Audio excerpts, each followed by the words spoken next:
Hello friends, welcome back to cricket news updates. Sachin তেন্ডুলকরের খেলা দেখে ডন ব্র্যাডম্যান পূর্বে বলেছিলেন, ছেলেটা অনেকটা আমার মতো খেলে।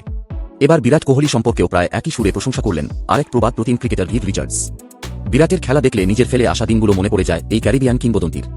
আমার পছন্দের তালিকায় অনেক ব্যাটারি রয়েছেন। সচিন তেন্ডুলকরের কথাই ধরুন, ও অবশ্য অবসর নিয়েছে। তবে বর্তমানে বিরাট আমার ফেভারিট। ওর খেলা দেখলে নিজের ফেলে আসা দিনের কথা মনে পড়ে যায়।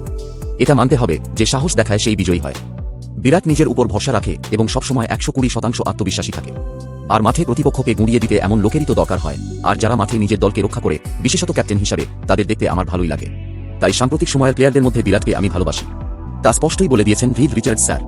যদিও বিরাট আর সচিনের মধ্যে তুলনায় নারাজ তিনি।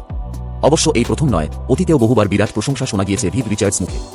যে আগ্রাসনের জন্য প্রাক্তন ভারত অধিনায়কের সমালোচনা হয়, তাতেই মজেছেন এই ক্যারিবিয়ান তারকা। চ্যাম্পিয়ন্স ট্রফিতে পাকিস্তানের বিরুদ্ধে বিরাটের দুরন্ত সেঞ্চুরির দিকে ইঙ্গিত করে ভিভ রিচার্ডস বলেন, সবার সব কথার জবাব তো দিয়ে দিল। ওয়ানডে বিশ্বকাপের আগেও এই ফর্ম্যাটে ওর পারফরম্যান্স নিয়ে কত সমালোচনা হয়েছে, কিন্তু তারপর বিশ্বকাপে কি খেলাটাই না দেখাল। এটাই ওর চারিত্রিক বৈশিষ্ট্য, আর সেজন্যই ওকে আমি কিংবদন্তিদের তালিকায় রাখি। এভাবে খাদের কিনারা থেকে ঘুরে দাঁড়ানোর ক্ষমতা সব প্লেয়ারের থাকে না। লড়াই, প্রাণশক্তি আর প্যাশনই বিরাটকে অন্যদের থেকে আলাদা করে। ওর ফিটনেস আর খেলার প্রতি খিদের সৌজন্যে 50 বছর পর্যন্ত অনায়াসে খেলতেই পারে। মাঠে ওর উপস্থিতির প্রমাণ সবসময় পাওয়া যায়।